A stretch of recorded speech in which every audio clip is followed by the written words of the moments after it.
ನಾನು ದಿಢೀರನ್ ಶ್ರೀಮಂತನಾಗ್ಬಿಡ್ಬೇಕು ಸರ್ ಅಂದ್ರೆ ಇವರೆಲ್ಲ ದಿಢೀರಂತ ಬಡವರಾಗ್ಬಿಡ್ತಾರೆ. ಸೊ ಫಸ್ಟ್ ಕ್ವಾಲಿಟಿ ದುಡ್ಡು ಮಾಡೋದಕ್ಕೆ ನಿಮ್ಮಲ್ಲಿ ತಾಳ್ಮೆ ಇರಬೇಕು, ಪೇಷನ್ಸ್ ಇರಬೇಕು. ಹಂತ ಹಂತವಾಗ್ಲೇನೆ ದುಡ್ಡು ಮಾಡೋದಕ್ಕಾಗೋದು. ದಿಢೀರನ್ ಸ್ಪೀಡಾಗಿ ಯಾರು ದುಡ್ಡು ಮಾಡ್ತಾರೆ ಅವ್ರು ದಿಢೀರಂತ ಕೆಳಗಡೆ ಬರ್ತಾರೆ.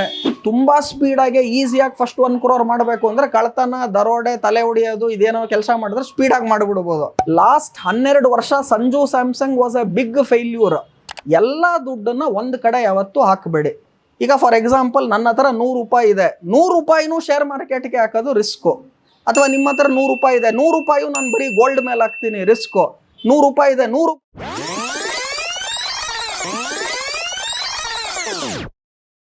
ನಿಮ್ಮ ರೀಪೇಮೆಂಟ್ ಕೆಪಾಸಿಟಿ, ನಿಮ್ಮ ಇನ್ಕಮ್ ಏನಿದೆ, ಎಕ್ಸ್ಪೆಂಡಿಚರ್ ಏನಿದೆ, ನಾನು ಎಷ್ಟು ರೀಪೇ ಮಾಡ್ಬೋದು ಅದನ್ನ ನೋಡ್ಕೊಂಡು ಮಾಡಬೇಕು.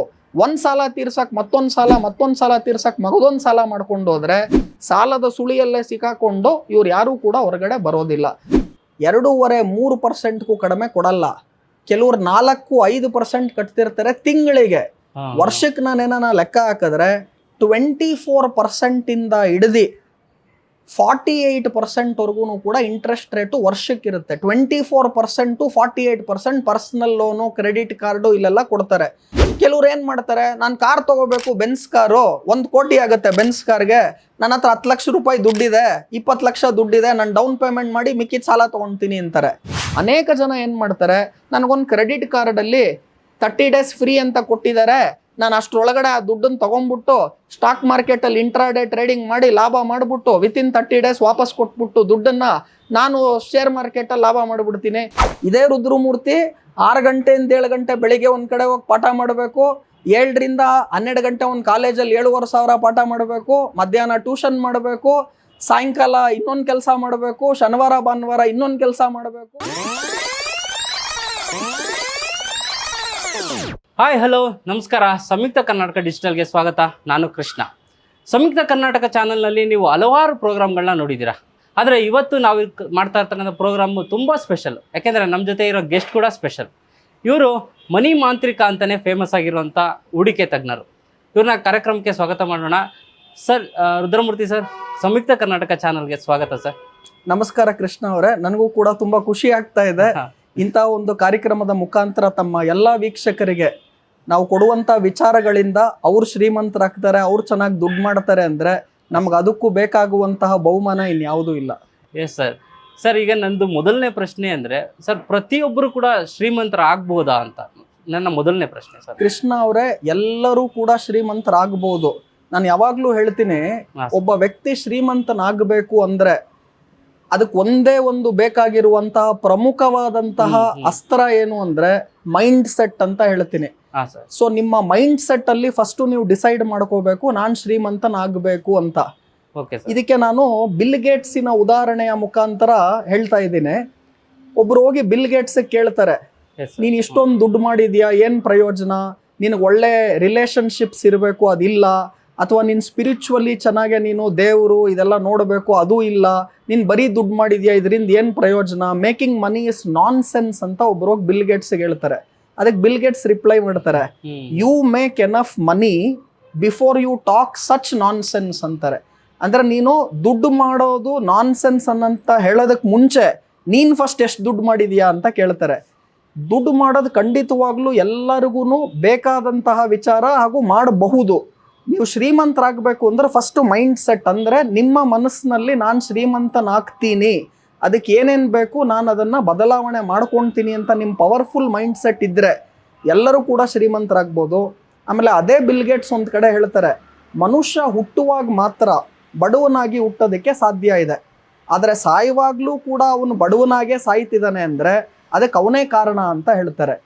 ಅಂದರೆ ನೀವು ಹುಟ್ಟುವಾಗ ಮಾತ್ರ ಬಡವರಾಗಿ ಹುಟ್ಟಬಹುದು, ಸಾಯುವಾಗ್ಲೂ ನೀವು ಬಡವರಾಗಿ ಸಾಯ್ತಿದ್ದೀರಾ ಅಂದ್ರೆ ಅದಕ್ಕೆ ನೀವೇ ಕಾರಣ ಅಂತ ಬಿಲ್ ಗೇಟ್ಸ್ ಹೇಳ್ತಾರೆ.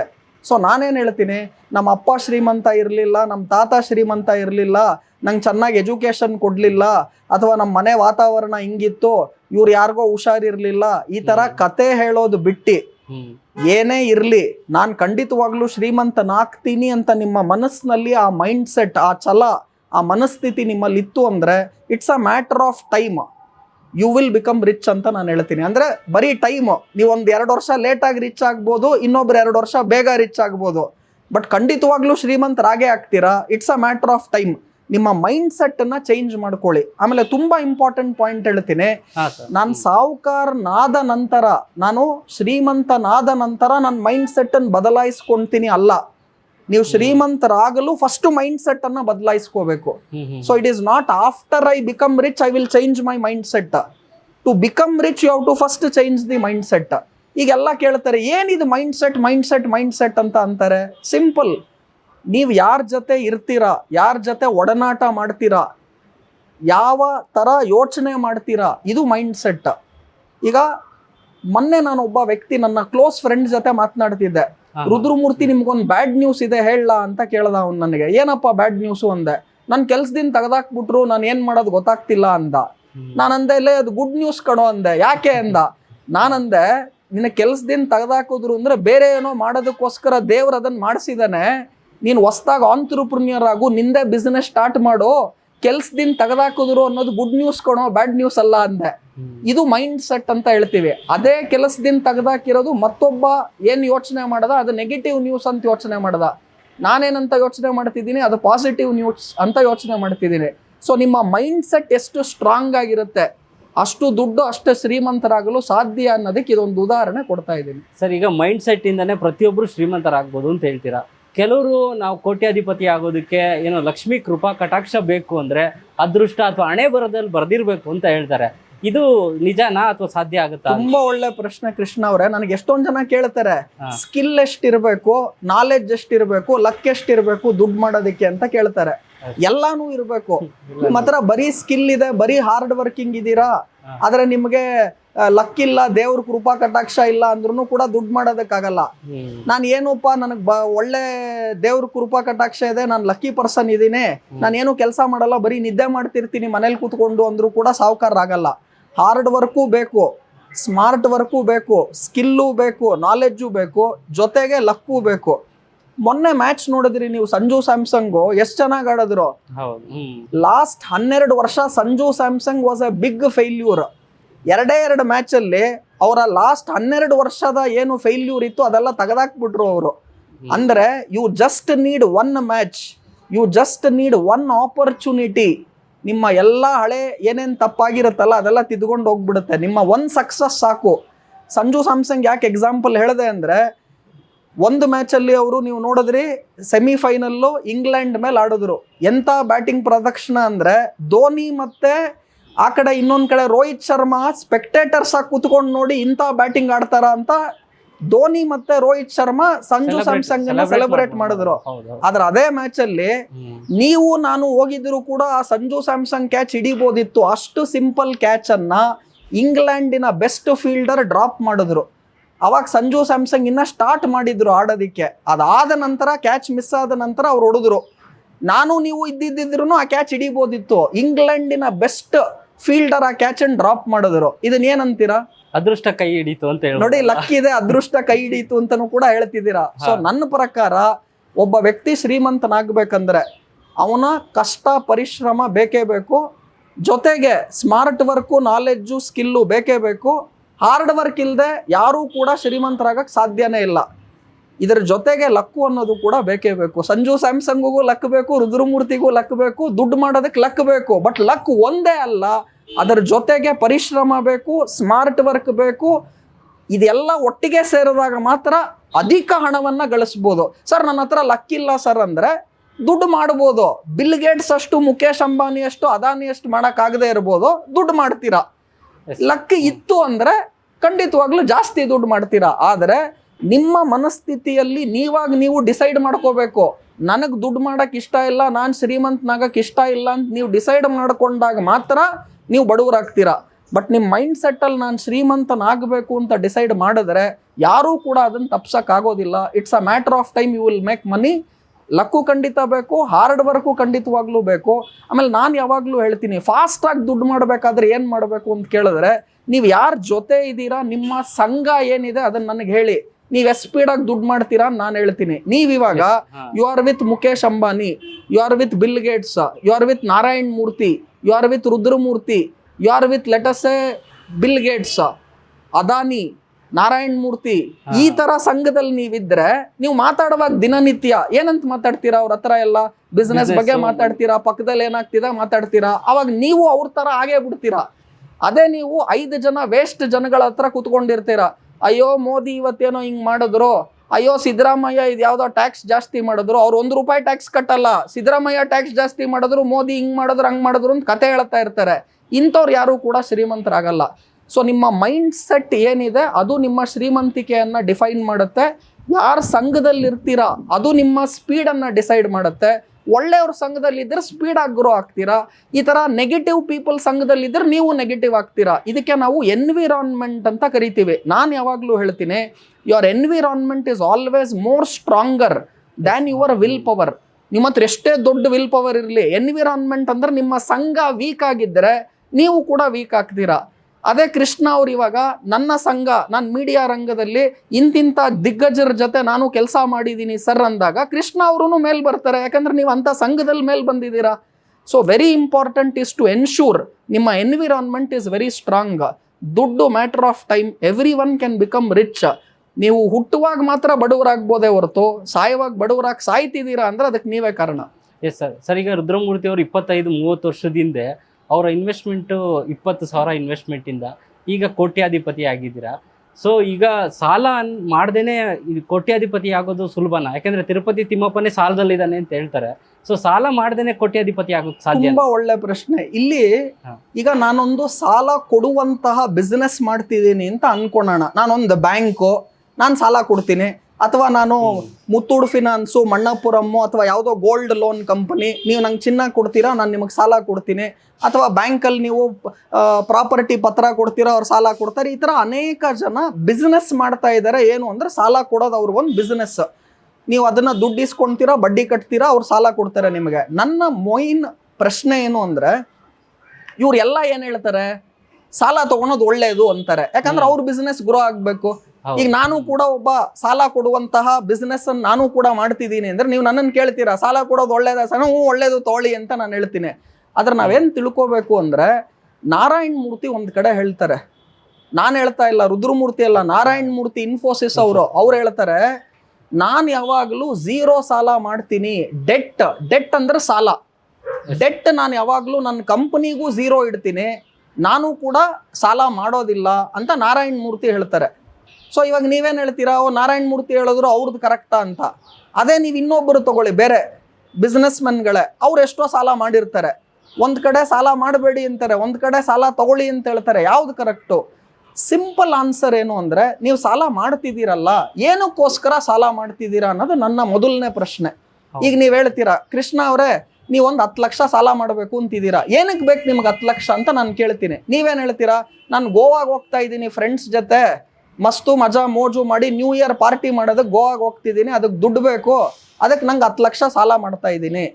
ಅಥವಾ ನೀವು ಹೇಳ್ತೀರಾ, ನಾನು ರೇಸ್ ಆಡಬೇಕು, ನಾನು ಯಾವುದೋ ಒಂದು ಗ್ಯಾಮ್ಲಿಂಗ್ ಮಾಡಬೇಕು, ಸಿಂಗಲ್ ನಂಬರ್ ಲಾಟ್ರಿನೋ ಏನೋ ಗ್ಯಾಮ್ಲಿಂಗ್ ಮಾಡಬೇಕು, ನಂಗೆ 10 ಲಕ್ಷ ದುಡ್ಡು ಬೇಕು, ಅದಕ್ಕೆ ಸಾಲ ಮಾಡ್ತಿದ್ದೀನಿ ಅಂತ ಹೇಳ್ತೀರಾ. ನಾನೇ ನಿಮಗೆ ಪ್ರಶ್ನೆ ಕೇಳ್ತೀನಿ, ಈ ವಿಚಾರಗಳಿಗೋಸ್ಕರ ನೀವು ಸಾಲ ಮಾಡೋದು ಸರಿನಾ ತಪ್ಪಾ ಅಂತ ಕೇಳ್ತೀನಿ. ಆನ್ಸರ್ ಎಲ್ಲರಿಗೂ ಗೊತ್ತಿದೆ, ತಪ್ಪು ಅಂತ. ಯಾಕಂದ್ರೆ ನೀವು ಗ್ಯಾಂಬ್ಲಿಂಗ್ಗೋಸ್ಕರ, ಎಕ್ಸ್ಪೆಂಡಿಚರ್ಗೋಸ್ಕರ ಅಂದರೆ ಖರ್ಚಿಗೋಸ್ಕರ ಸಾಲ ಮಾಡ್ತಿದ್ದೀರಾ ಅಂದರೆ ಅದು ತಪ್ಪು. ಅದೇ ನಾನು ಸಾಲವನ್ನು ಬಿಸ್ನೆಸ್ ಗ್ರೋತ್ಗೋಸ್ಕರ ಬಳಸ್ತಾ ಇದ್ದೀನಿ, ನಾನು ಯಾವುದೋ ಒಂದು ಬಿಸ್ನೆಸ್ ಮಾಡಬೇಕು ಅಂತಿದ್ದೀನಿ ಸರ್, ನಾನೇ ಒಂದು ಹೊಸ ಚಾನೆಲ್ ಕಟ್ಟಬೇಕು ಅಂತಿದ್ದೀನಿ ಸರ್, ಅದಕ್ಕೋಸ್ಕರ ನಾನು ಸಾಲ ಮಾಡ್ತಿದ್ದೀನಿ. ಅಥವಾ ನಾನೊಂದು ಆಸ್ತಿ ಮಾಡ್ತಿದ್ದೀನಿ, ಅದಕ್ಕೋಸ್ಕರ ಸಾಲ ಮಾಡ್ತಿದ್ದೀನಿ. ಈಗ ನೀವೊಂದು ಮನೆ ತೊಗೊತಾ ಇದ್ದೀರಾ, ಮನೆಗೊಂದು 1 ಕೋಟಿ ಬೇಕು, ಆ ಮನೆಗೆ ನಿಮ್ಮ ಹತ್ರ ಒಂದು 70 ಲಕ್ಷ ಇದೆ, 30 ಲಕ್ಷ ಶಾರ್ಟೇಜ್ ಇದೆ, ನಾನು ಸಾಲ ಮಾಡ್ಬೋದಾ 30 ಲಕ್ಷ ಅಂತ ನೀವು ಕೇಳಿದ್ರೆ, ನೀವು ಏನಕ್ಕೆ ಸಾಲ ಮಾಡ್ತಿದ್ದೀರಾ 30 ಲಕ್ಷ ಅಂದರೆ, 1 ಕೋಟಿ ಮನೆ ತೊಗೋಬೇಕು, 70 ಲಕ್ಷ ರೂಪಾಯಿ ನಿಮ್ಮ ಹತ್ರ ದುಡ್ಡಿದೆ, ಇನ್ನು 30 ಲಕ್ಷ ಶಾರ್ಟೇಜ್ ಇದೆ, ಅದಕ್ಕೋಸ್ಕರ ಸಾಲ ಮಾಡ್ತಿದ್ದೀನಿ. ಅಸೆಟ್ ಕ್ರಿಯೇಷನ್ ಅಂದರೆ ಆಸ್ತಿ ಮಾಡೋದಕ್ಕೋಸ್ಕರ ಸಾಲ ಮಾಡ್ತಿದ್ದೀರಾ ಅಂದರೆ ಮಾಡಬಹುದು. ಅದೇ ನೀವೇನಾನ ಖರ್ಚಿಗೋಸ್ಕರ, ಎಕ್ಸ್ಪೆಂಡಿಚರ್ಗೋಸ್ಕರ, ಮೋಜು ಮಸ್ತಿಗೋಸ್ಕರ, ಗ್ಯಾಂಬ್ಲಿಂಗ್ಗೋಸ್ಕರ, ಇದಕ್ಕೋಸ್ಕರ ನಾನು ಸಾಲ ಮಾಡ್ತಿದ್ದೀನಿ ಅಂದರೆ ಮಾಡಬೇಡಿ ಅಂತ ನಾನು ಹೇಳ್ತೀನಿ. ಆಮೇಲೆ ನೀವು ಸಾಲ ಎಷ್ಟು ಮಾಡ್ತಿದ್ದೀರಾ ಅನ್ನೋದು ಕೂಡ ಇಂಪಾರ್ಟೆಂಟು. ಈಗ ನನಗೆ 10 ಕೋಟಿ ಸಾಲ ಕೊಡೋದಕ್ಕೆ ಬ್ಯಾಂಕ್ ರೆಡಿ ಇದ್ದಾರೆ, ನನಗೆ ರೀಪೇ ಮಾಡುವ ಕೆಪಾಸಿಟಿನೂ ಕೂಡ ಇದೆ. ಆದರೆ ನಾನು 1 ಕೋಟಿ ಸಾಲ ಮಾಡ್ತಿದ್ದೀನಿ ಅಂದರೆ ಓಕೆ, ನನಗೆ ಲಿಮಿಟ್ ಇರೋದು 10 ಕೋಟಿ, ನಾನು ಮಾಡ್ತಿರೋದು 1 ಕೋಟಿ. ಈಗ ಜನ ಹೇಗೆ ಮಾಡ್ತಾರೆ ಅಂದರೆ ಅವ್ರಿಗೆ ಸಂಬಳ 50,000 ಬರ್ತಿರುತ್ತೆ, EMI ಎಷ್ಟು ಪೇ ಮಾಡ್ಬೇಕು ತಿಂಗಳಿಗೆ ಅಂದ್ರೆ ಅವ್ರು ತಗೊಂಡಿರೋ ಸಾಲ EMI ಎಷ್ಟು ಕಟ್ಟಬೇಕು ಅಂದ್ರೆ 70,000 ಕಟ್ಟಬೇಕು. ಸಂಬಳ ಇರೋದು 50,000, EMI ಎಷ್ಟಿದೆ 70,000. ಸರ್ ಮತ್ತೆ ಅವ್ರು ಹೆಂಗ್ ಕಟ್ತಾರೆ ಸರ್ 70,000 ಅಂತ ನೀವು ಕೇಳಿದ್ರೆ, ಇನ್ನ ಎಕ್ಸ್ಟ್ರಾ 20,000 ಕಟ್ಟಬೇಕಲ್ಲ, ಅದಕ್ಕೋಸ್ಕರ ಇನ್ನೊಂದು ಸಾಲ ಮಾಡ್ತಾರೆ. ಆಮೇಲೆ ಸಾಲಕ್ಕೆ ಸಾಲ, ಬಡ್ಡಿಗೆ ಬಡ್ಡಿ ಹೋಗಿ ಸಾಲದ ಸುಳಿಯಲ್ಲಿ ಸಿಕ್ಕಾಕೊಂತಾರೆ. ಮತ್ತೆ ಹೇಗ್ ಮಾಡ್ಬೇಕು ಸರ್ ಅಂತ ನೀವು ಕೇಳಿದ್ರೆ, ನಿಮ್ ಸಂಬಳ 50,000 ಇದ್ರೆ ಇಡೀ 50,000 EMI ಕಟ್ಟಕ್ಕಾಗಲ್ಲ, ನಿಮಗೆ ಖರ್ಚಿರುತ್ತೆ. ಸೊ ನಿಮ್ ಸಾಲ 50,000 EMI ಕಟ್ಟಬೇಕು ನೀವು ಅಂದ್ರೆ ಖರ್ಚೆಲ್ಲ ನಿಮ್ಗೊಂದು ತಿಂಗಳಿಗೆ 25,000 30,000 ಹೋದ್ರೆ ನಿಮಗೆ ಮಿಗೋದೆಷ್ಟು 20,000 ಸೇವಿಂಗ್ಸ್. ನಿಮ್ಮ ಇನ್ಕಮ್ ಮೈನಸ್ ಎಕ್ಸ್ಪೆಂಡಿಚರ್ ಸೇವಿಂಗ್ಸ್ ಬರುತ್ತೆ. ಆ ಸೇವಿಂಗ್ಸ್ ಅಲ್ಲಿ 1 ಭಾಗ EMI ಕೊಡ್ಬೋದು. ಅಂದ್ರೆ ನಿಮ್ ಸಂಬಳ 50,000 ಇದ್ರೆ ಖರ್ಚು 30,000 ಆದ್ರೆ ತಿಂಗಳಿಗೆ ಉಳಿಯೋದು 20,000. ಆ 20,000ರಲ್ಲಿ ನಾನೊಂದು 5,000 EMI ಕಟ್ಬೋದು. 5,000 EMI ಕಟ್ಟೋದಕ್ಕೆ ಸಾಲ ಎಷ್ಟು ತಗೋಬೋದು ಅಷ್ಟು ತಗೋಬೇಕು. ಇಲ್ವಾ ನಿಮ್ಮ ಸಂಬಳ ಇವಾಗ 1 ಲಕ್ಷ ಅನ್ಕೊಳೋಣ, ಖರ್ಚೆಷ್ಟು ಅಂತ ಕೇಳ್ತೀನಿ ತಿಂಗಳಿಗೆ. ಸರ್ ನನ್ನ ಖರ್ಚು ಒಂದು 60,000 ಆಗುತ್ತೆ ಅಂತೀರಾ, ಉಳಿಯೋದೆಷ್ಟು 40,000. 40,000ಕ್ಕೆ ನಾನೊಂದು 10,000 EMI ಕಟ್ಟೋ ಥರ ತಗೋಬೋದು. ಜನ ಏನು ಮಾಡ್ತಾವ್ರೆ, 1 ಲಕ್ಷ ಸಂಬಳ ಇದ್ರೆ 80,000 EMI ಕಟ್ತಾ ಇದ್ದಾರೆ. 1 ಲಕ್ಷ ನೀವು ಸಂಬಳದಲ್ಲಿ 80,000 EMI ಕಟ್ಟಿದ್ರೆ ಮನೆ ಖರ್ಚಿಗೆ ಏನು ಮಾಡ್ತೀರಾ, ಲೈಫ್ ಸ್ಟೈಲ್ಗೆ ಏನು ಮಾಡ್ತೀರಾ? ಇಷ್ಟೊಂದು ಸಾಲ ಮಾಡೋದು ಒಳ್ಳೇದಾ? ಸೊ ನೀವು ಸಾಲ ಮಾಡುವಾಗ ಫಸ್ಟ್ ಪಾಯಿಂಟ್ ಏನು ಅಂದರೆ, ಏನಕ್ಕೋಸ್ಕರ ಸಾಲ ಮಾಡ್ತಿದ್ದೀರಾ? ಆಸ್ತಿ ತೊಗೊಳಕ್ಕೆ ಮಾಡ್ತಿದ್ದೀರಾ, ಖರ್ಚಿಗೋಸ್ಕರ ಮಾಡ್ತಿದ್ದೀರಾ? ಆಸ್ತಿ ತೊಗೊಳೋದಕ್ಕೆ ಸಾಲ ಮಾಡಬಹುದು, ಖರ್ಚಿಗೋಸ್ಕರ ಸಾಲ ಮಾಡಬಾರ್ದು.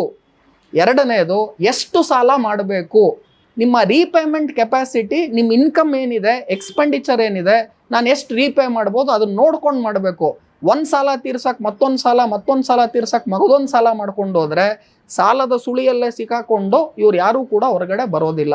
ಅನೇಕ ಜನ ಏನು ಮಾಡ್ತಾರೆ, ನನಗೊಂದು ಕ್ರೆಡಿಟ್ ಕಾರ್ಡಲ್ಲಿ 30 days ಫ್ರೀ ಅಂತ ಕೊಟ್ಟಿದ್ದಾರೆ, ನಾನು ಅಷ್ಟರೊಳಗಡೆ ಆ ದುಡ್ಡನ್ನು ತೊಗೊಂಡ್ಬಿಟ್ಟು ಸ್ಟಾಕ್ ಮಾರ್ಕೆಟಲ್ಲಿ ಇಂಟ್ರಾಡೇ ಟ್ರೇಡಿಂಗ್ ಮಾಡಿ ಲಾಭ ಮಾಡಿಬಿಟ್ಟು ವಿತಿನ್ 30 days ವಾಪಸ್ ಕೊಟ್ಬಿಟ್ಟು ದುಡ್ಡನ್ನು ನಾನು ಶೇರ್ ಮಾರ್ಕೆಟಲ್ಲಿ ಲಾಭ ಮಾಡಿಬಿಡ್ತೀನಿ. ಇಲ್ಲ ಇನ್ನೊಂದು ಯಾವುದೋ ಸ್ಟಾರ್ಟ್ 30 ದಿವಸ ಇರುತ್ತಲ್ಲ, ನಾನು 20 ದಿವಸಕ್ಕೆ ತೊಗೊಂಡ್ಬಿಡ್ತೀನಿ, ಅದೇನೋ ಮಾಡಿಬಿಟ್ಟು ನಾನು ದುಡ್ಡು ಮಾಡಿಬಿಡ್ತೀನಿ. ಈ ಥರ ಯಾರು ಶ್ರೀಮಂತರಾಗೋದಕ್ಕೆ ಸಾಧ್ಯ ಇಲ್ಲ. ಸಾಲದ ಸುಳಿಯಲ್ಲಿ ಇವತ್ತು ಯಾರನ್ನ ಸಿಕ್ಕಾಕೊಂಡಿದ್ದಾರೆ ಅಂದರೆ ಅದಕ್ಕೆ ಅವರೇ ಕಾರಣ. ಅಟ್ಲೀಸ್ಟ್ ಇಂಥ ಪ್ರೋಗ್ರಾಮ್ ನೋಡಿಕೊಂಡು ಈ ಸಾಲದ ಸುಳಿಯಿಂದ ಹೇಗೆ ಹೊರಗಡೆ ಬರಬೇಕು ಅನ್ನೋದನ್ನ ಇವಾಗ ಯೋಚನೆ ಮಾಡಬೇಕು. ಇದಕ್ಕೆ ಮೈಂಡ್ ಸೆಟ್ ಪವರ್ಫುಲ್ ಆಗಿರಬೇಕು. ಸರ್, ಈಗ ರುದ್ರಮೂರ್ತಿ ಅವರು ಕಳೆದ 25 ವರ್ಷದಿಂದ ಮಾರ್ಕೆಟಿಂಗ್ ಅಲ್ಲಿ ಇರೋದ್ರಿಂದ ನೀವು ಸಾಲ ಮಾಡಿಲ್ವಾ ಸರ್? ಸಾಲ ಮಾಡಿಲ್ವಾ ನೀವು? ನನ್ನ ಜೀವನದಲ್ಲಿ ಇವತ್ತವರೆಗೂ ಒಂದೇ ಒಂದು ಸಾಲ ಮಾಡಿದೆ. ನನ್ನ ಪ್ರಾಪರ್ಟಿ ಒಂದಿತ್ತು, ಆ ಪ್ರಾಪರ್ಟಿಗೆ ನನಗೆ ಒಂದು 2.5 crores ಬ್ಯಾಂಕ್ ಲಿಮಿಟ್ ತಗೊಂಡೆ. ಅದು ಏನಕ್ಕೆ ಅಂದರೆ ಅಸೆಟ್ ಕ್ರಿಯೇಷನ್ಗೋಸ್ಕರ. ಅದನ್ನು ನಾನು ಬೇರೆ ಯಾವುದೋ ದುಡ್ಡು ಬಂದಿದ ತಕ್ಷಣ ರೀಪೇ ಮಾಡಿಬಿಟ್ಟೆ. ಸೊ ನೀವು ನನ್ನನ್ನು ಕೇಳಿದ್ರೆ, ಆಮೇಲೆ ಇದೆಲ್ಲ ಮೈಂಡ್ ಸೆಟ್ ಅಂತಲೂ ಕೂಡ ಹೇಳ್ತೀನಿ. ಕೆಲವರಿಗೆ ಸಾಲ ಮಾಡಿದ್ರೆ ಅವ್ರಿಗೆ ನಿದ್ದೆ ಬರಲ್ಲ. ಯಾಕೆ ಅಂದರೆ ವಾಪಸ್ ಕೊಡಬೇಕು ಅಂತ ಮನಸ್ಥಿತಿ ಇರುತ್ತೆ. ಇನ್ ಕೆಲವ್ರು ಇರ್ತಾರೆ, ಅವ್ರಿಗೆ ಸಾಲ ಮಾಡೋದು ಹೇಗೆ ಅಂದ್ರೆ ಡೈಲಿ ಶರ್ಟ್ ಚೇಂಜ್ ಮಾಡ್ದಂಗೆ. ನಿಮ್ಮ ಹತ್ರ ಒಂದು ಸಾಲ ಮಾಡ್ತಾರೆ, ಅಲ್ಲಿ ಸಾಲ ಮಾಡ್ತಾರೆ, ಈ ನಾಳೆ ಕೊಟ್ಬಿಡ್ತೀನಿ ನಿಮಗೆ ಅಂತಾರೆ, ಇನ್ನು 20 ವರ್ಷ ಆದ್ರೂ ದುಡ್ಡು ಕೊಡಲ್ಲ. ನನಗೆ ನೀವು ಫ್ರೀಯಾಗಿ ದುಡ್ಡು ಕೊಡ್ತೀರಾ, ಬಡ್ಡಿ ರಹಿತವಾಗಿ ದುಡ್ಡು ಕೊಟ್ಟರು ಕೂಡ ನಾನು ತಗೊಳೋದಿಲ್ಲ ನಿಮ್ಮ ಹತ್ರ. ಯಾಕೆ ಅಂದರೆ ನನಗೆ ವಾಪಸ್ ಕೊಡಬೇಕು ಅನ್ನುವ ಮನಸ್ಥಿತಿ ಇದೆ. ಬೇರೆಯವ್ರಿಗೆ ಅನೇಕ ಜನಕ್ಕೆ ಆ ಮನಸ್ಥಿತಿನೇ ಇರೋದಿಲ್ಲ. ಕೆಲವರು ರೂಲ್ಸ್ ಅದು. ಈಗ ಕೆಲವರು ಅಗ್ರೆಸಿವ್ ಇರ್ತಾರೆ, ಕೆಲವರು ಕನ್ಸರ್ವೇಟಿವ್ ಅಥವಾ ರಿಸರ್ವ್ಡ್ ಇರ್ತಾರೆ. ಸೊ ಆದರೆ ನನ್ನನ್ನು ನೀವು ವೈಯಕ್ತಿಕವಾಗಿ ಪ್ರಶ್ನೆ ಕೇಳಿದ್ರೆ, ಇವತ್ತವರೆಗೆ ಜೀವನದಲ್ಲಿ ಒಂದ್ಸಲ ಸಾಲ ಮಾಡಿದ್ದೀನಿ, ಅದು ಅಸೆಟ್ ಕ್ರಿಯೇಷನ್ಗೋಸ್ಕರ ಮಾಡಿದೆ. ಇಲ್ಲ ಅಂದರೆ ನನಗೆ ನಿದ್ದೆ ನೆಮ್ಮದಿಯಾಗಿ ಬರಬೇಕು. ಇಡೀ ವಿಶ್ವದಲ್ಲಿ ಎಷ್ಟು ದುಡ್ಡಿದೆ ಅಷ್ಟು ದುಡ್ಡು ನನಗೆ ಬೇಕು. ಆದರೆ ರಾತ್ರಿ ನನಗೆ ನೆಮ್ಮದಿಯಾಗಿ ನಿದ್ದೆ ಮಾಡಕ್ಕೆ ಬಿಡದೇ ಇರುವಂತಹ ದುಡ್ಡು ಯಾವ್ದಾನ ಇದ್ದರೆ ಆ ದುಡ್ಡು ನನಗೆ ಬೇಡ. ದುಡ್ಡು ಬೇಕು, ದುಡ್ಡೇ ಬೇಕು ಅಲ್ಲ, ಅಂದರೆ ನೆಮ್ಮದಿ ಬೇಕು ಫಸ್ಟು. ಸೊ ನಿಮ್ಮ ಎಷ್ಟೇ ಕೋಟ್ಯಾಂತರ ರೂಪಾಯಿ ನೀವು ದುಡ್ಡು ಮಾಡಿ ರಾತ್ರಿ ನನಗೆ ನಿದ್ದೆ ಬರಲ್ಲ ಅಂದರೆ ಆ ದುಡ್ಡು ನನಗೆ ಖಂಡಿತವಾಗ್ಲೂ ಬೇಡ. ಇದು ನನ್ನ ವೈಯಕ್ತಿಕ ನಿಲುವು. ಸೊ ಸಾಲ ಮಾಡಬೇಕಾ ಬೇಡವಾ ಅಂದರೆ ನನ್ನ ವೈಯಕ್ತಿಕ ನಿಲುವು ಅಸೆಟ್ ಕ್ರಿಯೇಷನ್ಗೋಸ್ಕರ, ಆಸ್ತಿ ತಗೊಳೋದಕ್ಕೋಸ್ಕರ ಏನಾನ ಸಾಲ ಮಾಡಿದ್ರೆ ಮಾಡಬಹುದು. ಎಕ್ಸ್ಪೆಂಡಿಚರ್ಗೋಸ್ಕರ ಇನ್ನೊಂದು ಸಾಲ ತೀರ್ಸಕ್ಕೆ ಮತ್ತೊಂದು ಸಾಲ ಮಾಡ್ತಾರೆ, ಕಾಂಪೌಂಡ್ ಮಾಡ್ತಾರೆ, ಅಥವಾ ಕ್ರೆಡಿಟ್ ಕಾರ್ಡಲ್ಲಿ ನಂಗೆ 30 days ಫ್ರೀಯಾಗಿ ಸಿಗ್ತಾ ಇದೆ ಅದಕ್ಕೋಸ್ಕರ ಏನೋ ತೊಗೊಂಡು ಆಮೇಲೆ ರೀಪೇ ಮಾಡಿಬಿಡೋಣ ಅಂತ. ಆಮೇಲೆ ನಿಮ್ಮ ಕೆಪಾಸಿಟಿಗೆ ಮೀರಿ ಸಾಲ ತೊಗೊಳೋದು, ಈ ಕೆಲಸಗಳನ್ನು ಮಾಡಬಾರ್ದು. ಹಾಸಿಗೆ ಇದ್ದಷ್ಟು ಕಾಲು ಚಾಚಬೇಕು. ಅಥವಾ ಒಂಚೂರು ಏನಾನ ಆ ಕಡೆ ಈ ಕಡೆ ಹೋಯ್ತು ಅಂದ್ರೆ ಅವಾಗ ನೀವು ಈ ಸಾಲದ ಸುಳಿಯಲ್ಲಿ ಸಿಕ್ಕಾಕೊಂಡ್ಬಿಡ್ತೀರಾ. ಜೀವನ ಪೂರ್ತಿ ನೀವು ಇದರ ಬಗ್ಗೆ ಕೊರಗಿ ಆರೋಗ್ಯ ಹಾಳು ಮಾಡಿಕೊಂಡು ಏನೂ ಪ್ರಯೋಜನ ಇಲ್ದಂಗೆ ಆಗ್ಬಿಡುತ್ತೆ. ಇದೆಲ್ಲ ತಿಳ್ಕೊಳೋದಕ್ಕೆ CA ಮಾಡೋದು ಬೇಕಾಗಿಲ್ಲ, ಅಥವಾ ನಾನು MBA ಮಾಡಬೇಕು, ಫಿನಾನ್ಸ್ ಮಾಡಬೇಕು ಅಲ್ಲ. ಕಾಮನ್ ಸೆನ್ಸ್, ಕಾಮನ್ ನಾಲೆಡ್ಜ್ ಇದ್ರೆ ಸಾಕು. 1ನೇ ಕ್ಲಾಸ್ 2ನೇ ಕ್ಲಾಸ್ ಓದಿರ್ಲಿಲ್ಲ, ನಿಮ್ಮ ತಂದೆ ತಾಯಿ ಅಪ್ಪ ತಾತ ಮುತ್ತಾತ ಇವ್ರನ್ನೆಲ್ಲ ನೋಡ್ಬಿಟ್ರೆ, ಮುತ್ತಜ್ಜಿ ಇವ್ರನ್ನೆಲ್ಲ ನೋಡಿದ್ರೆ ಅವ್ರಿಗೂ ಒಳ್ಳೆ ಫಿನಾನ್ಷಿಯಲ್ ಪ್ಲಾನರ್ ಇನ್ಯಾರೂ ಸಿಗೋದಿಲ್ಲ ನಿಮಗೆ. ಸೊ ನಾವು ಆ ಟ್ರೆಡಿಷನ್ ಇಂದ ಬಂದಿರೋದ್ರಿಂದ ಇವತ್ತು ಕೂಡ ಭಾರತ ಸ್ಥಿರತೆಯನ್ನ ಕಾಪಾಡಿಕೊಂಡಿರೋದಕ್ಕೆ ಕಾರಣ ಏನು ಅಂದ್ರೆ ಇದೇ ಕಾರಣ. ಇವತ್ತು ಅಮೇರಿಕಾ ದೇಶ, ಇವತ್ತು ಅದೇ ರಷ್ಯಾ, ಅದೇ ಚೈನಾ ರಿಸೆಷನ್ಗೆ ಹೋಗುವ ಸಾಧ್ಯತೆ ಎಷ್ಟಿದೆ ಅಂದ್ರೆ 20% ಇಂದ 40% ಚಾನ್ಸ್ ಇದೆ. ಈಗ ನಡೀತಿರುವಂತ ಯುದ್ಧದ ಭೀತಿ ಏನಿದೆ, ಆಮೇಲೆ ಎಷ್ಟು ಅಸೆಟ್ ಡೆಸ್ಟ್ರಾಯ್ ಆಗ್ತಾ ಇದೆ ಯುದ್ಧ ಆಗಿ. ಆದರೆ ಇಂಡಿಯಾ ರಿಸೆಷನ್ ಹೋಗೋ ಚಾನ್ಸ್ ಎಷ್ಟಿದೆ ಅಂದ್ರೆ, ಮೊನ್ನೆ ವರ್ಲ್ಡ್ ಬ್ಯಾಂಕ್ ಮತ್ತೆ IMF ಒಂದು ರಿಪೋರ್ಟ್ ಕೊಟ್ಟಿದೆ, 0 chance of India going to recession ಅಂತಾರೆ ಇಂತಹ ಸಂದರ್ಭದಲ್ಲೂ ಕೂಡ. ಯಾಕೆ ಅಂದ್ರೆ ನಮ್ಮ ಫಿನಾನ್ಷಿಯಲ್ ಪ್ಲಾನ್ ಅಷ್ಟು ಚೆನ್ನಾಗಿದೆ. ಸೊ ನಾವು ಕೂಡ ಇಂಡಿವಿಜುವಲ್ ಆಗಿ, ಈಗ ನಾವು ಸ್ಟೇಟ್ ಬಜೆಟ್ ಮಾತಾಡ್ತೀವಿ, ಸೆಂಟ್ರಲ್ ಬಜೆಟ್ ಮಾತಾಡ್ತೀವಿ, ಸಿದ್ದರಾಮಯ್ಯ ಏನ್ ಮಾಡಿದ್ರು, ಮೋದಿ ಏನ್ ಮಾಡಿದ್ರು ಅಂತ. ನಮ್ಮ ಇಂಡಿವಿಜುವಲ್ ಬಜೆಟ್ ಅನ್ನು ಕೂಡ ನಾವು ನೋಡ್ಕೋಬೇಕು. ಏನ್ ಇಂಡಿವಿಜುವಲ್ ಬಜೆಟ್ ಅಂದ್ರೆ, ನಮ್ಮ ರೆವಿನ್ಯೂ ಎಷ್ಟು, ಆದಾಯ ಎಷ್ಟು, ನಮ್ಮ ಖರ್ಚು ಎಷ್ಟು. ಅದ್ರ ಅರ್ಥ ಏನು ಅಂದ್ರೆ, ನಿಮ್ಮ ಹಾಸಿಗೆ ಸೈಜ್ ಎಷ್ಟು, ನಿಮ್ಮ ಬಾಡಿ ಸೈಜ್, ಕಾಲು ಮತ್ತೆ ನೀವು ಎಷ್ಟು ಸೈಜ್ ಇದ್ದೀರಾ ಅದ್ರ ಒಳಗಡೆ ಹೋಗುತ್ತಾ. ಯಾವಾಗ ಅದು ಹೋಗಲ್ಲ ಅಂದಾಗ ನೀವು ರೆವಿನ್ಯೂನ್ ಜಾಸ್ತಿ ಮಾಡಬೇಕು, ಎಕ್ಸ್ಪೆಂಡಿಚರ್ ಅನ್ನು ಕಡಿಮೆ ಮಾಡಬೇಕು. ಸಾಲ ಸಿಗುತ್ತೆ ಅಂತ ಸುಮ್ಮನೆ ಎಲ್ಲ ಕಡೆ ಸಾಲ ತಗೊಂಡ್ರೆ, ಸಾಲದ ಸುಳಿಯಲ್ಲಿ ನೀವು ಒಂದ್ಸಲ ಸಿಕ್ಕಾಕೊಂಡ್ಬಿಟ್ರೆ ಹೊರಗಡೆ ಬರೋದು ತುಂಬಾ ಕಷ್ಟ ಆಗುತ್ತೆ. ಸರ್, ಈಗ ಸಾಲ ಮಾಡಲೇಬೇಡಿ ಅನ್ನೋದು ರುದ್ರಮೂರ್ತಿ ಅವರ ಸಲಹೆ. ಬೈ ಚಾನ್ಸ್ ಮಾಡಿದ್ರು ಕೂಡ ಆಸ್ತಿ ತಗೊಳೋದಕ್ಕೋಸ್ಕರ ಮಾಡಿ, ಮತ್ತೆ ನಿಮ್ಮ ರೀಪೇಮೆಂಟ್ ಕೆಪಾಸಿಟಿ ನೋಡಿಕೊಂಡು ಎಷ್ಟಕ್ಕೆ ಮಾಡ್ಬೇಕು ಅಷ್ಟಕ್ಕೆ ಮಾತ್ರ ಮಾಡಿ. ಬೇರೆ ದುಡ್ಡು ಬಂದಿದ ತಕ್ಷಣ ರೀಪೇಮೆಂಟ್ ಅನ್ನ ಬೇಗ ಮಾಡಿ. ಬಟ್ ಸಾಲದ ಸುಳಿಯಲ್ಲಿ ಸಿಕ್ಕಾಕೋಬೇಡಿ. ಖರ್ಚಿಗೋಸ್ಕರ, ಮೋಜು ಮಸ್ತಿಗೋಸ್ಕರ ಸಾಲ ಮಾಡಬೇಡಿ ಅನ್ನೋದನ್ನ ಹೇಳ್ತಾ ಇದ್ದೀನಿ. ಸರ್, ಈಗ ಆಸ್ತಿಗೋಸ್ಕರ ಸಾಲ ಮಾಡ್ಬೋದು ಅಂತ ಇದ್ರೆ, ಈಗ ಆಸ್ತಿ ತಗೊಂಡ್ಮೇಲೆ ಅದನ್ನ ಕನಸಿನ ಮನೆ ಕಟ್ಟೋದಕ್ಕೆ ಸಾಲ ಮಾಡಿ ಮನೆ ಕಟ್ಟಬೇಕು ಅನ್ನೋದು ಆಸೆ ಇರುತ್ತೆ. ಸರ್, ಈಗ ಸಾಲ ಮಾಡಿ ಮನೆ ಕಟ್ಟಬಹುದಾ ಅಂತ? ಖಂಡಿತ. ನೋಡಿ, ಇದರಲ್ಲಿ ಮುಖ್ಯ ಏನು ಅಂದ್ರೆ, ನೀವು ಇವಾಗ ಮನೆ ತಗೊಂತಿದ್ದೀರಾ, ಅದಕ್ಕೊಂಚೂರು ದುಡ್ಡು ಕಡಿಮೆ ಇದೆ, ನಾನು ಸಾಲ ಮಾಡ್ಬೋದಾ? ಇದು ಆಸ್ತಿಗೋಸ್ಕರ ಅಂದ್ರೆ ಅಸೆಟ್ ಕ್ರಿಯೇಷನ್. ಮನೆ ತಗೊಂತಿರೋದು ಒಂದು ಆಸ್ತಿ, ಅದಕ್ಕೋಸ್ಕರ ಸಾಲ ಮಾಡಬಹುದಾ ಅಂದ್ರೆ ಮಾಡಬಹುದು. ಕೆಲವ್ರು ಏನ್ ಮಾಡ್ತಾರೆ, ನಾನು ಕಾರ್ ತಗೋಬೇಕು, ಬೆನ್ಸ್ ಕಾರು 1 ಕೋಟಿ ಆಗುತ್ತೆ ಬೆನ್ಸ್ ಕಾರ್ಗೆ, ನನ್ನ ಹತ್ರ 10 ಲಕ್ಷ ರೂಪಾಯಿ ದುಡ್ಡಿದೆ, 20 ಲಕ್ಷ ದುಡ್ಡಿದೆ, ನಾನು ಡೌನ್ ಪೇಮೆಂಟ್ ಮಾಡಿ ಮಿಕ್ಕಿದ ಸಾಲ ತಗೊಂತೀನಿ ಅಂತಾರೆ. ಮನೆ ತಗೊಳೋದು ಅಸೆಟ್, ಕಾರ್ ತಗೊಂಡೋದು ಡಿಪ್ರಿಸಿಯೇಟಿಂಗ್ ಅಸೆಟ್ ಅಂತ ಕರಿತೀವಿ. ಅಂದ್ರೆ ಕಾರ್ ಬೆಲೆ, ಬೆನ್ಸ್ ಕಾರ್ 1 ಕೋಟಿ ಕೊಟ್ಟು ತಗೊಂಡ್ರೆ 6 ತಿಂಗಳು ಬಿಟ್ಟು ಮಾಡ್ತೀರಾ ಅಂದ್ರೆ 70 ಲಕ್ಷಕ್ಕೂ ಹೋಗಲ್ಲ ಗಾಡಿ. ಅಂದ್ರೆ ಅದು ಕಡಿಮೆ ಆಗುತ್ತೆ, ಮನೆ ನಿಮಗೆ ಜಾಸ್ತಿ ಆಗುತ್ತೆ. ಸೊ ನೀವು ಅಸೆಟ್ ಕ್ರಿಯೇಷನ್ಗೋಸ್ಕರ, ಎಸ್ಪೆಷಲಿ ಮನೆ ತಗೊಳೋದಕ್ಕೋಸ್ಕರ ಸಾಲ ಮಾಡ್ತಿದ್ದೀರಾ ಅಂದ್ರೆ ಮಾಡಬಹುದು. ನನ್ನ ನೆಕ್ಸ್ಟ್ ಪ್ರಶ್ನೆ ಏನು ಅಂದ್ರೆ, ಈ ಮನೆ ಏನು ನೀವು ತಗೊಳ್ತಿದ್ದೀರಾ ಅಲ್ವಾ, ಸಾಲ ಮಾಡ್ತಿದ್ದೀರಾ ಅಲ್ವಾ, ರೀಪೇಮೆಂಟ್ ಕೆಪಾಸಿಟಿ ನಿಮಗಿದೆಯಾ? ಈಗ ನಾನೇನು ಮಾಡ್ತೀನಿ, 1000 ಕೋಟಿ ಬೆಲೆ ಬಾಳುವಂತಹ ಒಂದು ಮನೆಯನ್ನ ನಾನು ಖರೀದಿ ಮಾಡ್ತಾ ಇದ್ದೀನಿ. ಯಾಕೆ ಅಂದ್ರೆ ಮುಖೇಶ್ ಅಂಬಾನಿ ಮನೆ 1000 ಕೋಟಿಗಿದೆ, ನಾನು 1000 ಕೋಟಿ ಆಸ್ತಿ ತಗೊಳ್ತೀನಿ ಅಂತ ಹೋಗ್ತೀನಿ. ನನಗೆ 1000 ಕೋಟಿ ಮನೆ ತಗೊಳ್ಳುವ ಕೆಪಾಸಿಟಿ ಇದೆಯಾ ಬೇಕಾ ಅನ್ನೋದು ಪ್ರಶ್ನೆ. ಮುಖೇಶ್ ಅಂಬಾನಿ ಹತ್ರ ಇದೆ, ನಾನು ತಗೋಬೇಕು. ನಮ್ಮ ಪಕ್ಕದ ಮನೆಯವ್ರ ಹತ್ರ ದೊಡ್ಡ ಮನೆ ಇದೆ, ನಾನು ತಗೋಬೇಕು. ಅವರು ಹಿಂದೆಗಡೆ ಮನೆ ಫ್ರೆಂಡ್ ಈ ಥರ ಮಾಡಿದ್ರು, ನಾನು ಮಾಡಬೇಕು. ಆ ಥರ ಮಾಡಬೇಡಿ. ನಿಮ್ಮ ಕೆಪಾಸಿಟಿ ಎಷ್ಟಿದೆ, ನಿಮಗದು ಬೇಕಾಗಿದೆಯಾ, ಅವಶ್ಯಕತೆ ಇದೆಯಾ, ಅದನ್ನು ನೋಡಿಕೊಂಡು ತಗೊಳ್ಳಿ. ಆದರೆ ನಿಮ್ಮ ಹತ್ರ ಆಲ್ರೆಡಿ ಒಂದು ಮನೆ ಇದೆ, ಇನ್ನೊಂದು ಮನೆಯನ್ನ ಬಾಡಿಗೆಗೋಸ್ಕರ ತಗೊಳ್ತಾ ಇದ್ದೀರಾ ಅಂದ್ರೆ, ನೀವು ಇನ್ನೊಂದು ಮನೆ ತಗೊಳ್ತಿದ್ದೀರಾ, ಅದನ್ನ ಬಾಡಿಗೆ ಕೊಡ್ತಿದ್ದೀರಾ. ಅದಕ್ಕೆ ನನ್ನ ಹತ್ರ ದುಡ್ಡಿಲ್ಲ, ನಾನು ಸಾಲ ಮಾಡ್ತಾ ಇದ್ದೀನಿ ಅಂದ್ರೆ, ನೀವು ಬಾಡಿಗೆ ಕೊಟ್ಟರೆ ನಿಮಗೆ ಏನು ಆದಾಯ ಬರುತ್ತೆ ಬಾಡಿಗೆನ, ಅದನ್ನ ನಾವು ರೆಂಟಲ್ ಈಲ್ಡ್ ಅಂತ ಕರಿತೀವಿ. ನೀವೇನು ಬಡ್ಡಿ ಬ್ಯಾಂಕ್ ಕಟ್ತಿದ್ದೀರಾ, ಆ ಮನೆ ತಗೊಳೋದಕ್ಕೆ ನಿಮ್ಮ ಹತ್ರ ದುಡ್ಡು ಇರಲಿಲ್ಲ, ಸಾಲ ಮಾಡಿದ್ರಿ, ಅದಕ್ಕೆ ನೀವೇನು ಬಡ್ಡಿ ಕಟ್ತೀರಾ, ಅದಕ್ಕೆ ನಾವು ಇಂಟ್ರೆಸ್ಟ್ ಈಲ್ಡ್ ಅಂತ ಕರಿತೀವಿ. ಈಗ ಒಂದು ಕಡೆ ನಿಮ್ಗೆ ಆದಾಯ ಏನು ಅಂದ್ರೆ ಬಾಡಿಗೆ, ಇನ್ನೊಂದು ಕಡೆ ನಿಮ್ಮ ಖರ್ಚೇನು ಅಂದ್ರೆ ಬಡ್ಡಿ ಕಟ್ಟಬೇಕು, ಇಂಟ್ರೆಸ್ಟ್. ಇದನ್ನ ಕಂಪೇರ್ ಮಾಡಿ, ನನಗೆ ಎಷ್ಟು ಬಾಡಿಗೆ ಬರ್ತಾ ಇದೆ, ನಾನು ಎಷ್ಟು ಬಡ್ಡಿ ಕಟ್ಟಬೇಕು, ಇದು ಮಾಡೋದು ಸರಿನಾ ತಪ್ಪ? ಅಂದ್ರೆ ಇಂಟ್ರೆಸ್ಟ್ ಎಷ್ಟು ಕಟ್ತಿದ್ದೀರಾ, ರೆಂಟಲ್ ಇನ್ಕಮ್ ಎಷ್ಟು ಬರ್ತಿದೆ, ಇದನ್ನ ನೋಡಿಕೊಂಡು ಈ ಡಿಸಿಷನ್ ಅನ್ನ ಮಾಡಬೇಕು. ಆಮೇಲೆ ನಿಮ್ಮ ಬೇರೆ ಆದಾಯಗಳು ಏನಿದೆ, ನಾನು ಬ್ಯಾಂಕ್ಗೆ EMI ಕಟ್ಟೋದಕ್ಕೋಸ್ಕರ ನನ್ನ ಹತ್ರ ಬೇರೆ ಆದಾಯಗಳು ಇದೆಯಾ? ಈಗ ನನಗೆ ಫಾರ್ ಎಕ್ಸಾಂಪಲ್ 50,000 ಸಂಬಳ ಬರ್ತಾ ಇದೆ, ನನ್ನ ಖರ್ಚೆಲ್ಲ ಒಂದು 25,000 ಆಗುತ್ತೆ, ನನಗಿನ್ನು ಮಿಕ್ಕಿರೋದು 25,000 ಇದೆ, ಅದರಲ್ಲಿ ನಾನು ಒಂದು ಪೋರ್ಷನ್ ಬ್ಯಾಂಕ್ EMI ಕಟ್ತೀನಿ, ಅಷ್ಟಕ್ಕೆ ನಾನು ಸಾಲ ತೊಗೊಳ್ತಾ ಇದ್ದೀನಿ ಮನೆ ಕಟ್ಟೋದಕ್ಕೋಸ್ಕರ. ಮಾಡ್ಬೋದಾ? ಮಾಡಬಹುದು. ನೀವು ಮಿತಿ ಮೀರಿ ಸಾಲ ಮಾಡೋದು, ನಿಮ್ಮ ಕೆಪಾಸಿಟಿ ಮೀರಿ ಸಾಲ ತೊಗೊಳೋದು, EMI ಕಟ್ಟೋದಕ್ಕೆ ನಿಮ್ಗೆ ಆಗದೆ ಇರೋದು. ಈಗ ನನ್ನ ಕೆಪಾಸಿಟಿ ತಿಂಗಳಿಗೆ ನಾನು ಒಂದು 5 ಲಕ್ಷನೂ ಕಟ್ಬೋದು. ಯಾಕೆ ಅಂದರೆ ನನಗೆ 10 ಲಕ್ಷ ಆದಾಯ ಬರ್ತಿದೆ ಅಂದ್ಕೊಳ್ಳಿ, ಅವಾಗ ನಾನು 5 ಲಕ್ಷ EMIಗೂ ಹೋಗ್ಬೋದು. ಅದೇ ಇನ್ನೊಬ್ಬ ವ್ಯಕ್ತಿ 50,000 ಇನ್ಕಮ್ ಬರ್ತಿರೋರು, ನಾನು 60,000 EMIಗೆ ಹೋಗ್ತೀನಿ ಕಟ್ಟೋದಕ್ಕೆ, ಅಥವಾ ನಾನು 40,000 EMI ಕಟ್ಟೋದಕ್ಕೆ ಹೋಗ್ತೀನಿ ಅಂದರೆ ಅವ್ರ ಖರ್ಚೆಲ್ಲ ಹೋಯ್ತು ಅಂದರೆ ಅವ್ರಿಗೆ 40,000 50,000 ಇನ್ಕಮಲ್ಲಿ ಉಳಿಯಲ್ಲ. ಅಷ್ಟೊಂದು ಸಾಲ, ನಿಮ್ಮ ಲಿಮಿಟ್ ಮೀರಿ ಸಾಲವನ್ನು ತಗೋಬೇಡಿ. ಸೊ ಮನೆ ಕಟ್ಟುವಾಗ ಸ್ವಂತ ಮನೆ ನನಗೂ ಒಂದು ಇರಬೇಕು ಅಂತ ಆಸೆ ಇರುತ್ತೆ, ಅಥವಾ ನನಗೆ ಕೆಲವೊಂದು ಟ್ಯಾಕ್ಸ್ ಬೆನಿಫಿಟ್ಗಳು ಸಿಗುತ್ತೆ, ಅದಕ್ಕೋಸ್ಕರ ಸ್ವಲ್ಪ ಸಾಲ ಮಾಡ್ತಿದ್ದೀನಿ, ಮಾಡ್ಬೋದು. ಲಿಮಿಟ್ ಮೀರಿ ಸಾಲವನ್ನು, ನಿಮ್ಮ ಕೆಪಾಸಿಟಿ ಮೀರಿ ಸಾಲವನ್ನು ಮಾಡಿ ಮನೆ ಕಟ್ಟೋದು ಒಳ್ಳೆಯದಲ್ಲ. ಅದು ಎಸ್ಪೆಷಲಿ ನೀವೇನಾನ ಇನ್ನೊಂದು ಮನೆ ತೊಗೊಳ್ತಾ ಇದ್ದೀನಿ, ಅದನ್ನು ಬಾಡಿಗೆಗೆ ಕೊಡ್ತಾ ಇದ್ದೀನಿ, ಅದರಲ್ಲಿ ರೆಂಟಲ್ ಇನ್ಕಮ್ ನನಗೆ ಕಡಿಮೆ ಬರ್ತಿದೆ ಅಂದರೆ, ನಿಮಗೆ ತುಂಬ ಸಿಂಪಲ್ ಉದಾಹರಣೆ ಕೊಡ್ತಾ ಇದ್ದೀನಿ. ಈಗ ನನ್ನ ಹತ್ರ ಒಂದು ರೆಸಿಡೆನ್ಷಿಯಲ್ ಪ್ರಾಪರ್ಟಿ ಸೇಲ್ಗೆ ಬಂದಿದೆ. ಅವ್ರೇನು ಹೇಳ್ತಿದ್ದಾರೆ, 5 ಕೋಟಿ ಆಗುತ್ತೆ ಈ ಪ್ರಾಪರ್ಟಿ ತೊಗೊಂಡ್ರೆ ನೀವು, ಇದನ್ನು ಬಾಡಿಗೆ ಕೊಟ್ಟರೆ 50,000 ರೂಪಾಯಿ ಬಾಡಿಗೆ ಕೊಡ್ತಾರೆ ಇದಕ್ಕೆ ಅಂತ ಹೇಳ್ತಾರೆ. ಈಗ ನನ್ನ ಹತ್ರ 5 ಕೋಟಿ ದುಡ್ಡಿದ್ದು ನಾನು ಅಲ್ಲಿ ಇನ್ವೆಸ್ಟ್ಮೆಂಟ್ ಮಾಡಿ ನನ್ನ ದುಡ್ಡನ್ನು 50,000 ಬರುತ್ತೆ ನನಗೆ ಅಂದರೆ ಓಕೆ ಅಂದ್ಬಿಡ್ತೀನಿ. ಅದೇ ನನ್ನ ಹತ್ರ ದುಡ್ಡಿಲ್ಲ, ಬರೀ ನನ್ನ ಹತ್ರ 2 ಕೋಟಿ ದುಡ್ಡಿದೆ, 3 ಕೋಟಿ ಸಾಲ ಮಾಡ್ತೀನಿ ನಾನು, 5 ಕೋಟಿ ಕೊಟ್ಟು ಆ ಮನೆ ತೊಗೊಳ್ತೀನಿ, ಅದನ್ನು ಬಾಡಿಗೆ ಕೊಡ್ತೀನಿ. ಆ ಬಾಡಿಗೆ ನನಗೇನು ಬರ್ತಿದೆ, 50,000 ಬರ್ತಿದೆ. 50,000 ತಿಂಗಳಿಗೆ ಬಾಡಿಗೆ ಅಂದರೆ ವರ್ಷಕ್ಕೆ ಎಷ್ಟಾಯಿತು? 50,000 ಇಂಟು 12 ವರ್ಷಕ್ಕೆ ಎಷ್ಟಾಯಿತು? 6 ಲಕ್ಷ ಆಯಿತು. ನಿಮ್ಮ ಇನ್ವೆಸ್ಟ್ಮೆಂಟ್ ಎಷ್ಟು? 5 ಕೋಟಿ. 5 ಕೋಟಿ ಇನ್ವೆಸ್ಟ್ಮೆಂಟ್ಗೆ ನನಗೆ 6 ಲಕ್ಷ ರೂಪಾಯಿ ಬಾಡಿಗೆ ಬರ್ತಾ ಇದೆ. ಅದು ಮಾಡಬೇಕಾ ಮಾಡಬಾರ್ದಾ? ನೀವು ಬಡ್ಡಿ ಏನು ಕಟ್ತಿದ್ದೀರಾ, ಅದ್ರ ಇಂಟ್ರೆಸ್ಟ್ ರೇಟ್ ಎಷ್ಟು ಲೆಕ್ಕ ಮಾಡಿ.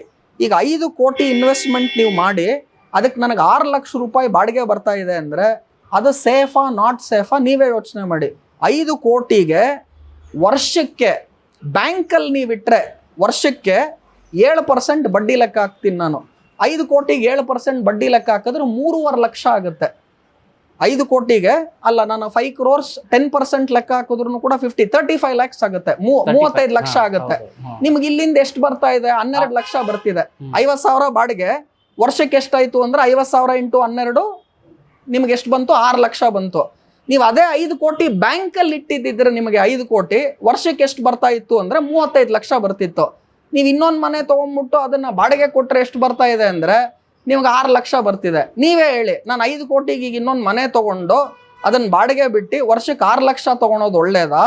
ಅದೇ 5 ಕೋಟಿನ ಬ್ಯಾಂಕಲ್ಲಿ ಇಟ್ಟರೆ ನನಗೆ 7% ಬಡ್ಡಿ ನಾನು ಲೆಕ್ಕ ಹಾಕ್ತು ಅಂದರೆ 5 ಕೋಟಿಗೆ ನನಗೆ ವರ್ಷಕ್ಕೆ 35 ಲಕ್ಷ ಬರುತ್ತೆ.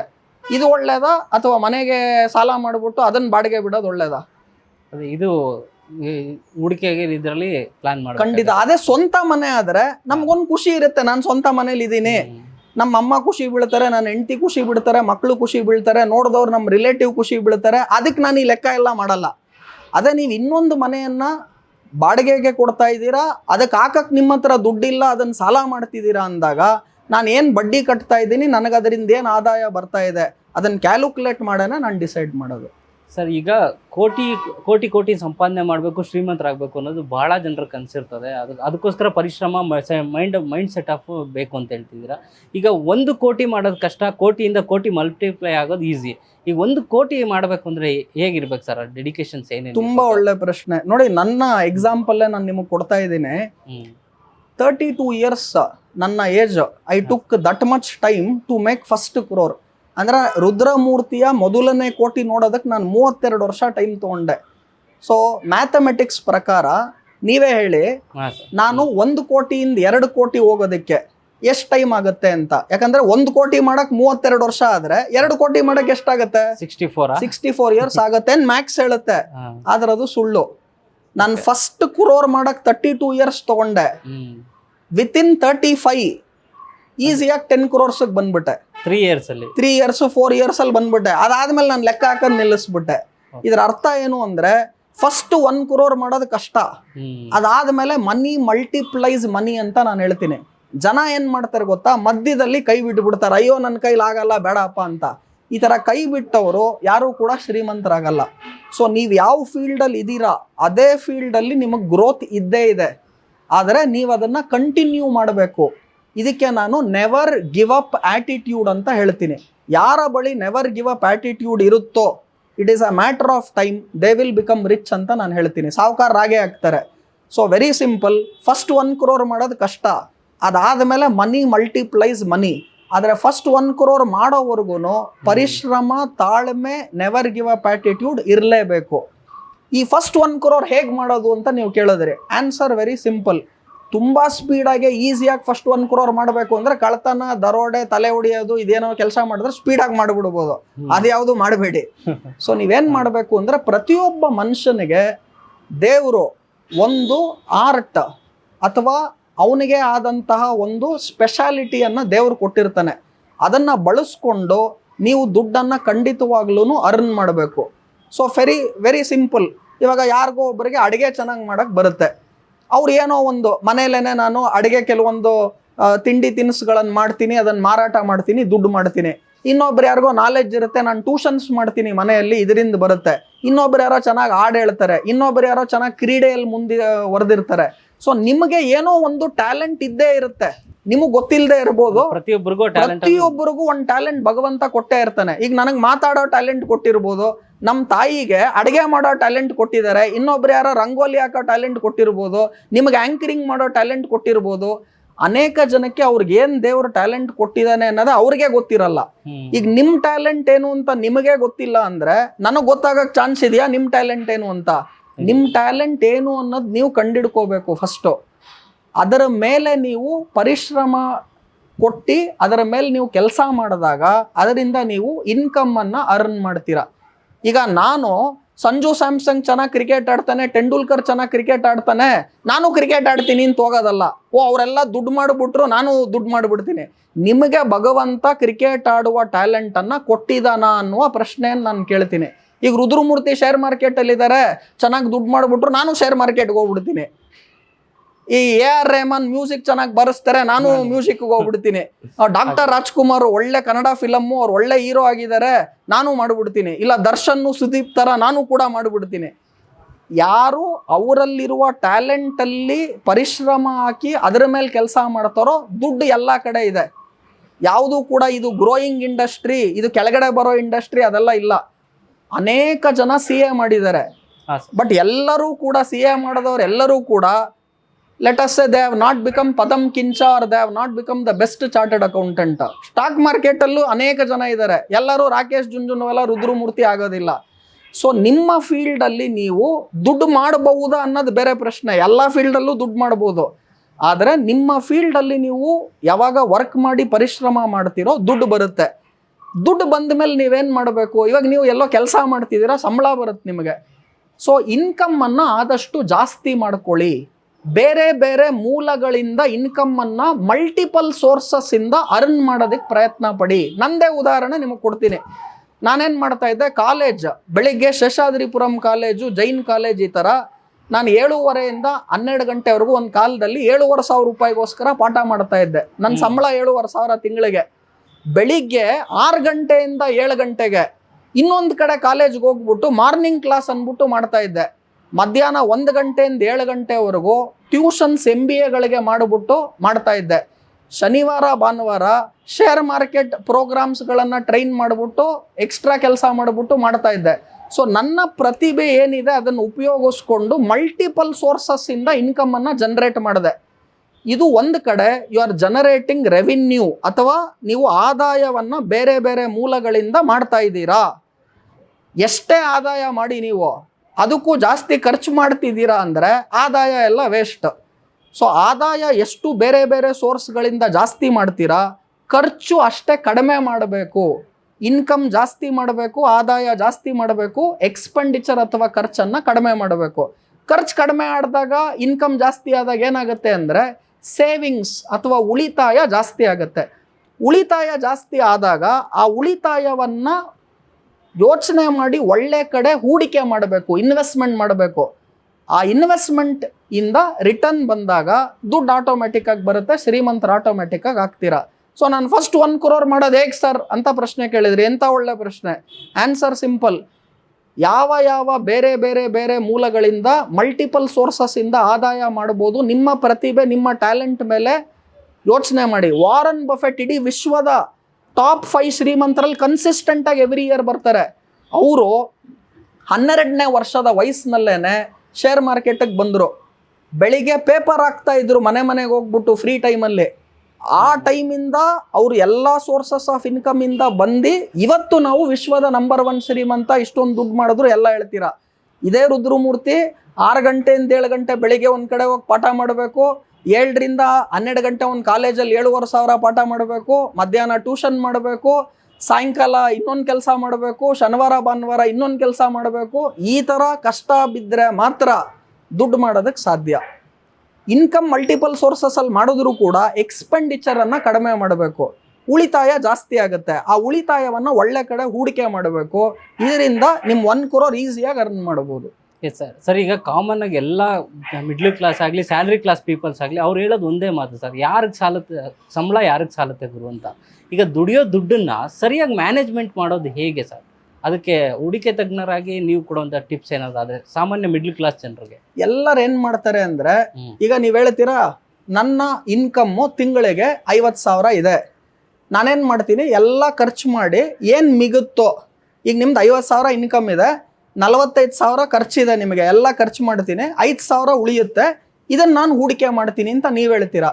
ನಾನೇನು ಹೇಳ್ತೀನಿ, ಫಸ್ಟು ನಿಮ್ಮ ಇನ್ಕಮ್ ಏನಿದೆ ಅದರಲ್ಲಿ 20% ದುಡ್ಡನ್ನು ತೆಗೆದಿಟ್ಬಿಡಿ.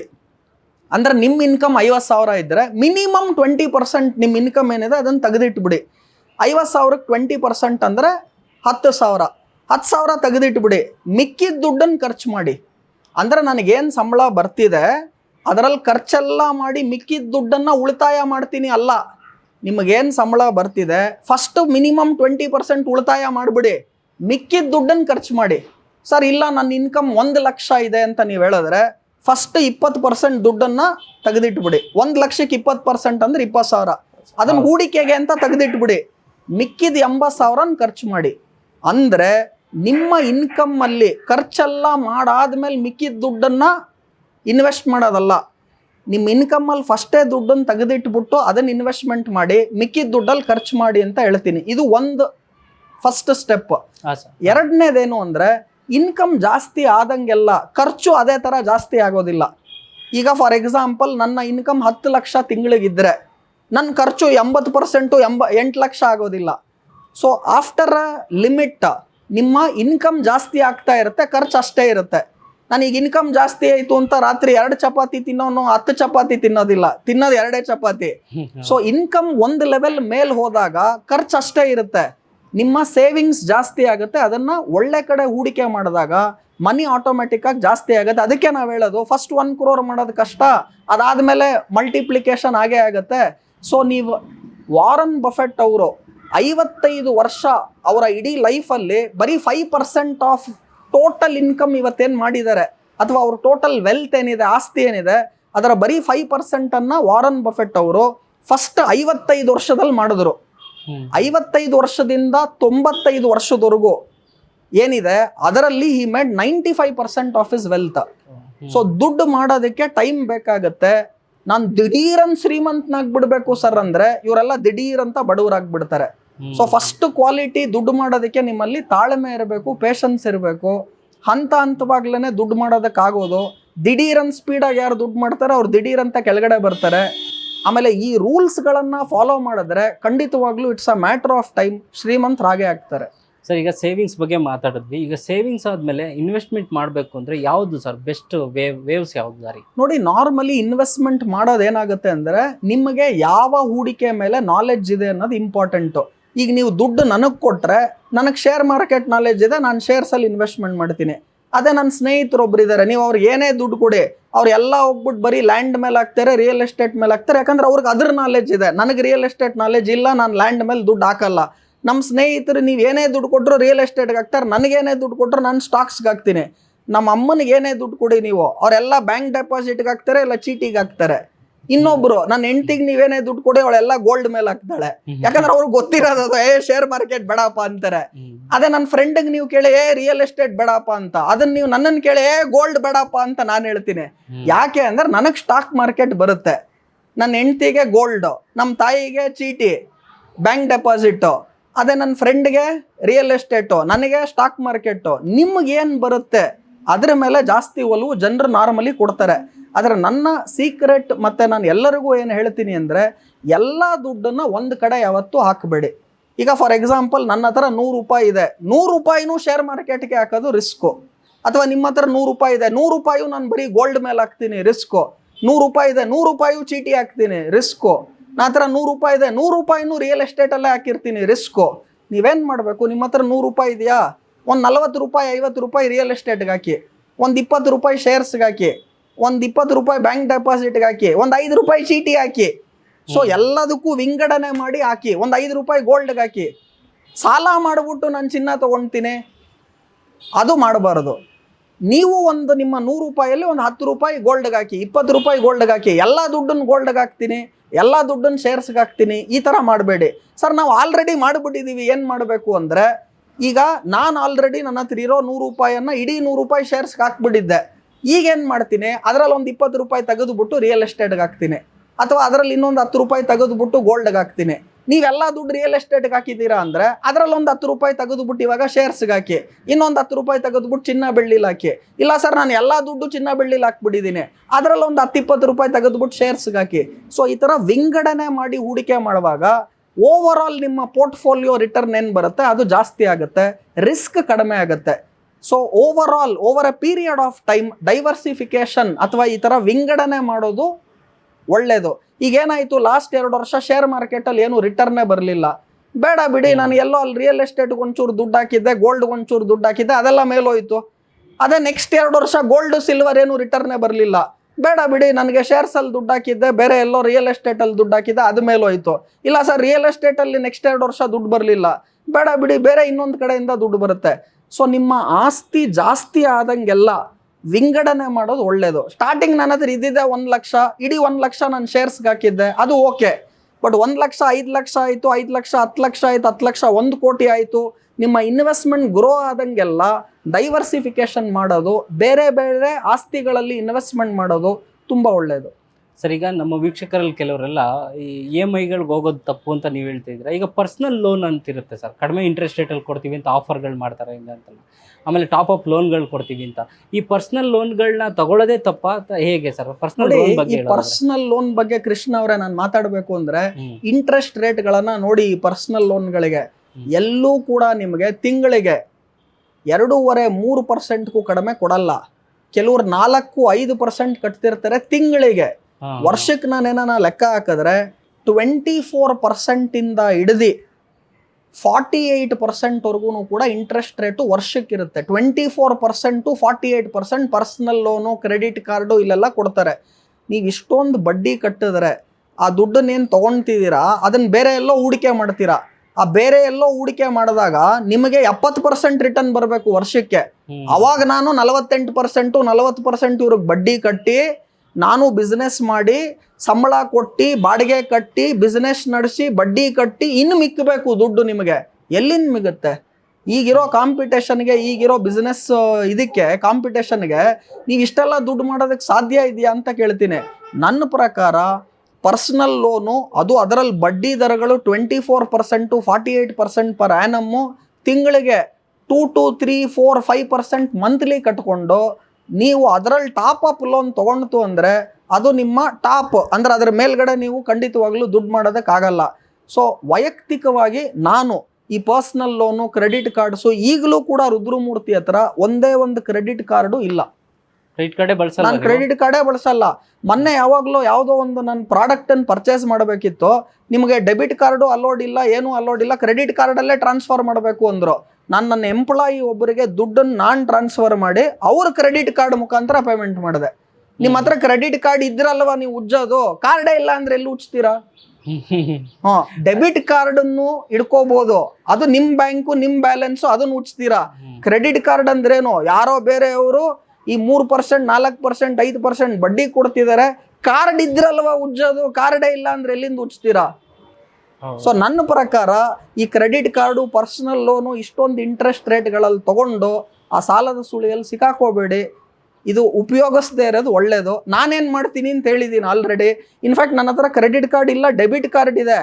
ಡೆಬಿಟ್ ಕಾರ್ಡಿನ ಪಾಸ್ವರ್ಡು, ಪಿನ್ ನಂಬರು ಗೊತ್ತಿಲ್ಲ. ಅದು ಬ್ಯಾಂಕ್ ಅವನು ಯಾವಾಗೋ ಕೊಟ್ಟಿರೋದು ಅದೇನಿದೆ, ಹಂಗೆ ಕೊರಿಯರಲ್ಲಿ ಬಂದಿರೋದು ಇದೆ. ಸೊ ನನ್ನ ಡೆಬಿಟ್ ಕಾರ್ಡ್ ಕ್ರೆಡಿಟ್ ಕಾರ್ಡ್ ಎಲ್ಲ ಇಲ್ಲಿದೆ, ಯಾವುದು ಕೂಡ ಕಾರ್ಡ್ ಅಲ್ಲಿ ಇಲ್ಲ. ಎಸ್ ಸರ್, ಇಷ್ಟೊತ್ತು ಬಹಳಷ್ಟು ಎಲ್ಲ ವಿಷಯಗಳ ಬಗ್ಗೆ ಸಮಗ್ರವಾಗಿ ತಿಳಿಸ್ಕೊಟ್ರಿ. ಸಂಯುಕ್ತ ಕರ್ನಾಟಕ ಡಿಜಿಟಲ್ ಕಡೆಯಿಂದ ನಿಮಗೆ ಧನ್ಯವಾದಗಳು ಸರ್. ಮತ್ತೆ ಭೇಟಿ ಆಗೋಣ ಅಂತ ಹೇಳ್ತಾ ಈ ಕಾರ್ಯಕ್ರಮನ ಮುಗಿಸ್ತೀನಿ. ಧನ್ಯವಾದಗಳು ಸರ್. ನಮಸ್ತೆ, thank you. Thank you sir.